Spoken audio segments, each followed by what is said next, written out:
दोस्तों नमस्कार। जो सबसे बड़ी खबर आ रही है, जहां पुंछ में हुए आतंकी हमले के बाद भारतीय जवानों ने चलाया सबसे बड़ा ऑपरेशन, पकड़े गए इनके ठिकाने। जी हां दोस्तों, साथ ही साथ आपको बताएंगे जहां भारत की आलोचना करने वाले अमेरिकी मीडिया का अचानक बदल गया। भारत घूमने के बाद उसका मन करने लगा भारत की जमकर तारीफ बताएंगे। इस खबर को इसी बीच बताएंगे जहां चीन और पाकिस्तान पर खुलकर जयशंकर जी का बड़ा बयान, दुनिया को बता दी दोनों देशों की रियलिटी, हकीकत, सारी जानकारी आपको बताएंगे विस्तार से। तो आराम से बने रहेगा वीडियो के अंत तक। और अभी खबरों में आगे बढ़ने से पहले हमेशा की तरह अपने भारत देश का जमकर समर्थन करते और भारतीय सेनाओं पर पूरा भरोसा रखते हैं, साथ ही उनके बल, शौर्य, क्षमता, पराक्रम का लोहा मानते तो इस वीडियो को भी कर दीजिए लाइक, चैनल को कर दीजिए सब्सक्राइब, बेल आइकन दबाइए, साथ ही कमेंट बॉक्स में लिख दीजिएगा जय हिंद। जी हाँ, तो बात करते हैं पहली बड़ी खबर की, जहां जम्मू कश्मीर के पुंछ में हुए आतंकी हमले के बाद रामबन में आतंकवादियों के ठिकाने का भंडाफोड़, 2 राइफल, ग्रेनेड, आईईडी समेत कई हथियार बरामद। बता दें, इंडियन आर्मी की सबसे बड़े ऑपरेशन में सबसे बड़े हथियार हाथ लगे हैं और सबसे बड़े आतंकियों का भंडाफोड़ हुआ है। जम्मू कश्मीर के रामबन जिले में एक सुदूरवर्ती वन क्षेत्र में आतंकवादियों के ठिकाने का भंडाफोड़ किया गया है और वहां से 2 इम्प्रोवाइज्ड एक्सप्लोसिव डिवाइस यानी आईईडी बम तथा एक ग्रेनेड लॉन्चर समेत हथियार और गोला बारूद बरामद किया गया है। पुलिस के एक प्रवक्ता ने कहा कि खारी तहसील के बुरजुल्ला में सुदूर पहाड़ी पर जंगली इलाके में स्थित इस जगह के बारे में विशेष सूचना मिली थी। प्रवक्ता ने बताया कि जब्त किए गए हथियार, गोला बारूद एवं अन्य सामान में under barrel grenade launcher, 2 rifle, grenade antenna के साथ एक वायरलेस सेट, 2 आईईडी,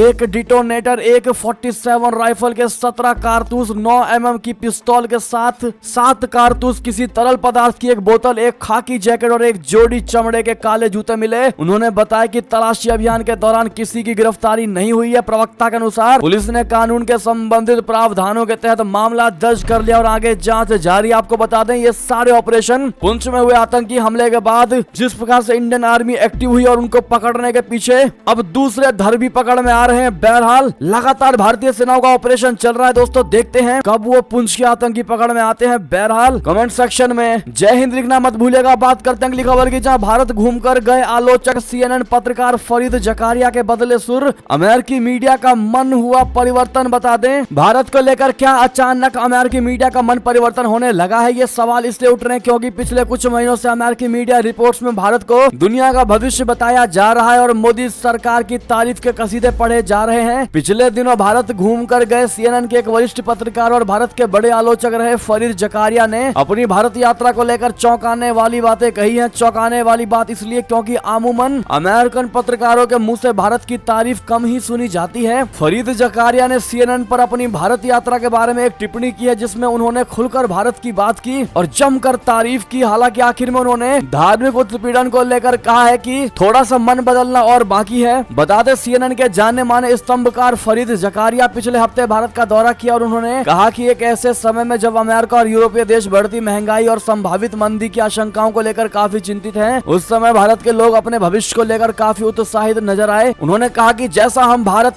की कल्पना कर रहे थे कि भारत इस प्रकार से खराब है, वाकई में अगर विश्वास करें तो भारत ऐसा नहीं है, लेकिन अभी भी धार्मिक मुद्दे पर थोड़ा सा और हमें अपने सोच को बदलने की आवश्यकता है। दोस्तों आपको बता दें कि अमेरिका का जितने भी पत्रकार समूह है वो most of the time Bharat की जब भी बात करते हैं तो धार्मिक मुद्दे पर बुराई जरूर करते हैं और उनको लगता है कि भारत के अंदर धार्मिक भेद भावना है। बहरहाल अब जिस प्रकार से ये पत्रकार भारत घूमकर गया है, उनका मन बदल चुका है और वाकई में जो रियलिटी है उनको अब दिखाई दिया है। उन्होंने कहा है कि हम जैसा सोच रहे थे वास्तव में भारत वैसा नहीं है। भारत के लोग काफी ज्यादा प्रगतिशील है। इस महंगाई के दौर में भी वो अपने फ्यूचर को लेकर बहुत ज्यादा फ्यूचर ओरिएंटेड है। बहरहाल दोस्तों, जब 2-4 दिन घूमने में इतना पता चल जाता है भारत के बारे में, भारत की अच्छाइयाँ, अगर वो मुश्किल से मुश्किल 1 महीना रुक जाए तो भारत अमेरिका से भी बेहतर है, ये कहते नजर आएंगे अमेरिकी पत्रकार। अगर आप भी मानते तो कमेंट में मेरा भारत महान लिखना मत भूलिएगा। बात करते हैं एक और बड़ी खबर की, जहां चीन और पाकिस्तान पर खुलकर बोले जयशंकर जी, दुनिया को बता दिया दोनों देशों की हकीकत। बता दें, विदेश मंत्री जयशंकर जी ने कहा कि भारत यह सुनिश्चित करने की कोशिश कर रहा है कि सभी देशों के साथ उसके संबंध आगे बढ़े। डोमिनिकन गणराज्य के विदेश मंत्रालय में एक संबोधन में उन्होंने कहा कि चाहे वो अमेरिका हो, यूरोप, रशिया या जापान हो, हम ये सुनिश्चित करने की कोशिश कर रहे हैं कि ये सभी संबंध बिना किसी झिझक के आगे बढ़े। जयशंकर जी 27 से 29 अप्रैल तक डोमिनिकन गणराज्य के दौरे पर थे। केंद्रीय मंत्री ने कहा कि सीमा विवाद और वर्तमान असामान्य प्रकृति के कारण चीन कुछ अलग श्रेणी में आता है। उन्होंने कहा कि यह सीमा प्रबंधन के संबंध में समझौतों के चीन द्वारा उल्लंघन का परिणाम है। अपने पड़ोसियों के साथ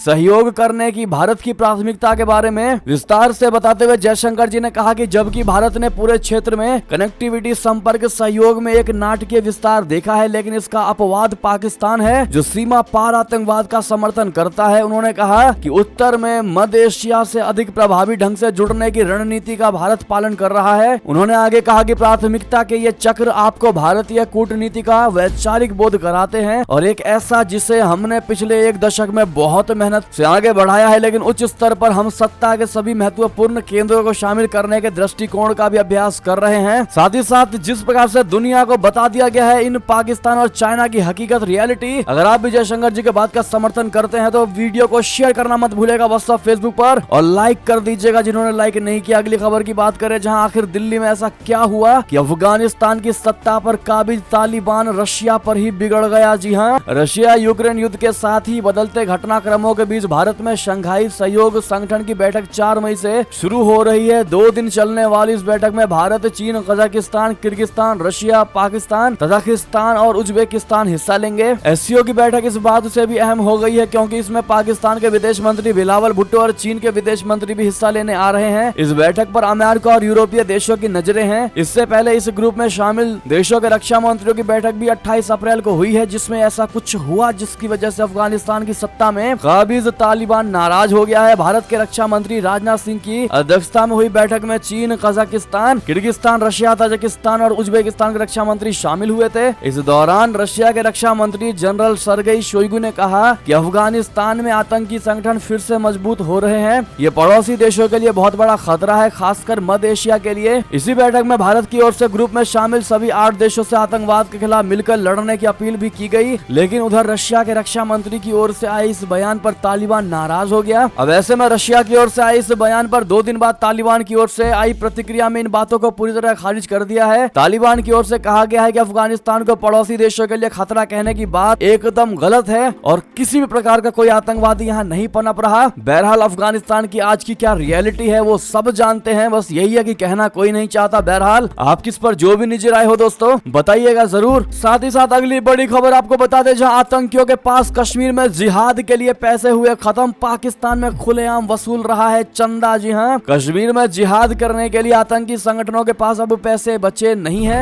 लिहाजा संयुक्त राष्ट्र की सूची में शामिल आतंकी संगठन पाकिस्तान में सार्वजनिक तौर पर चंदा जुटा रहे हैं। न्यूज इंटरवेंशन एजेंसी ने अपनी रिपोर्ट में कहा है कि संयुक्त राष्ट्र द्वारा प्रतिबंधित पाकिस्तानी आतंकवादी समूह जैश-ए मोहम्मद को पेशावर में खुलेआम पैसे जुटाते देखा गया है। कश्मीरी नेता और united Kashmir people's national party के संस्थापक शौकत अली कश्मीरी ने ट्वीट करते हुए कहा है कि प्रतिबंधित आतंकवादी संगठन जैश-ए मोहम्मद पेशावर में खुलेआम फंड जुटा रहा है। पाकिस्तान ने देश में चरमपंथी समूहों के फिर से उभरने पर चिंता जताई है। समूह कई आतंकवादी हमलों के लिए जिम्मेदार हैं, यानी कि जिन्होंने पाकिस्तान की आज ये हालत की है, आज वही सड़कों पर निकल करके भीख मांग रहे हैं, चंदा जुटा रहे हैं। बहरहाल आपको बता दे इतना ही नहीं, इसमें सरकार भी कम होती दिखाई नहीं दे रही है। बता दे कंगाली में आटा गीला, पाकिस्तान में सरकारी अधिकारी खा गए 20 अरब रुपए की रोटियां, भूखमरी से हाहाकार, भूखी मर रही है वहाँ की जनता। खबर यह है कि पाकिस्तान सरकार की मुफ्त आटा वितरण योजना से 20 अरब रुपए का गबन किया गया है। पाकिस्तान के पूर्व प्रधानमंत्री और राजनीतिक पार्टी PMLN के वरिष्ठ नेता शाहिद खाकान अब्बासी ने लाहौर में एक समारोह को संबोधित करते हुए मुल्क के भ्रष्ट सिस्टम के बारे में बात की। अब्बासी ने कहा कि मुल्क का सिस्टम इतना भ्रष्ट और पुराना हो चुका है कि ये काम ही नहीं कर सकता।